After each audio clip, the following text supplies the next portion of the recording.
Who's fighting the war in Ukraine? Depends on who you ask. So let's look at the different groups who are being represented with boots on the ground in Ukraine and what groups aren't there. I'm Dr. Kay, a political scientist who looks at how information is shared. And information, especially if it's biased or misleading or used to promote a political cause, is just simply propaganda. And territorial integrity, that countries don't invade other countries, that borders aren't changed through force, is the foundation for international order.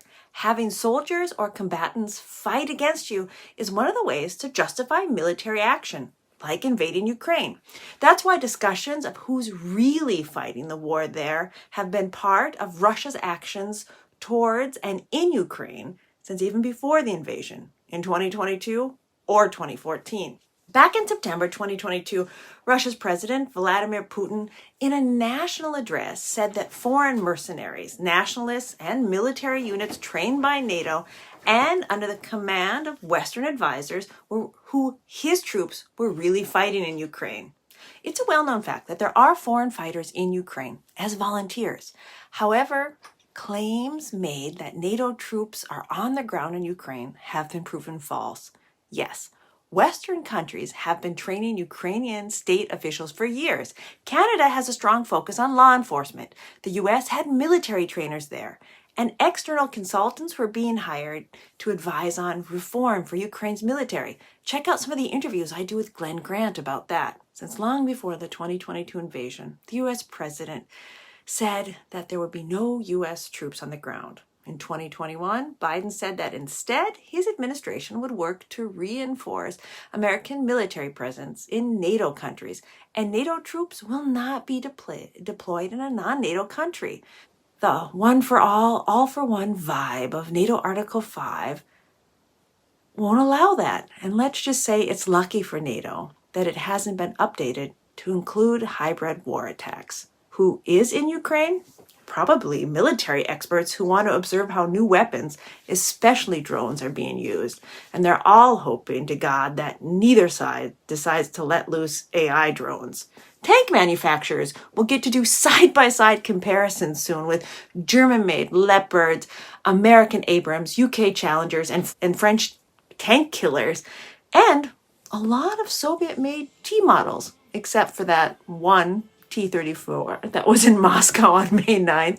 While Ukraine is sharing some of its military plans with its allies, the U.S. has been reluctant to give F-16s, and with many experts pointing out that America wants to keep the war in Ukraine and not give Ukrainians weapons that could take the war into Russia, that shows that the U.S. is not in control of anything other than military supplies and aid.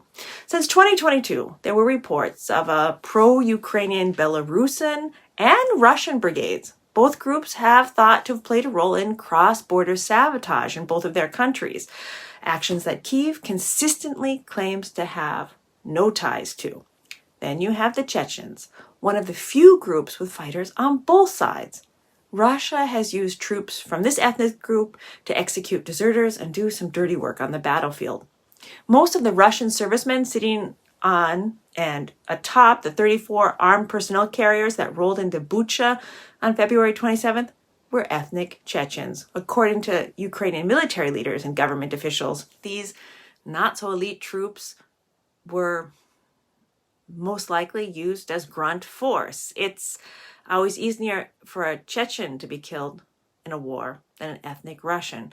And Putin's partial mobilization of 300,000 troops that he announced in September 2022 in his speech where he claimed that it was NATO Russia was really fighting has disproportionately targeted ethnic minority populations or migrants from Central Asia, many coming from impoverished communities.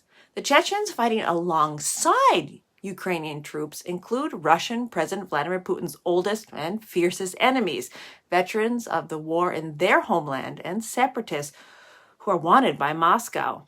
Some on Kyiv's side since the initial stages of the war in 2014. Who else is in Ukraine? Well, Russians, who officially came in February 2022. Since the beginning of the war, it's also been confirmed that since 2014 and the so-called breakaway republics in eastern Ukraine, the soldiers that were described as Russian-backed forces, they were really just Russian forces. The invasion of Crimea was also Russian. But this is where it gets tricky. There are many different groups of Russians in Ukraine, and they don't all get along.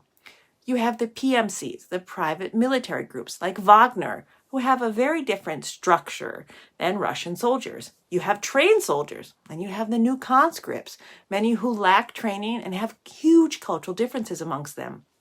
And the armed forces of the so-called breakaway republics of both Donetsk and Luhansk, and the Chechens under Kadyrov, and probably even a few more groups with no significant achievement on the battlefield. These groups are increasingly attempting to find someone to blame for the defeats.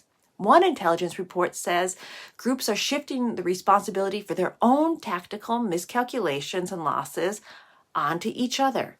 Add supply shortages and corruption, logistical problems, and different groups competing for kit, weapons, and rations, and you've got a really bad situation. At the end of April, a shootout allegedly occurred between Russian soldiers and Wagner Group mercenaries over which side is to blame for Russia's failures amid the invasion of Ukraine, military authorities from Kyiv said.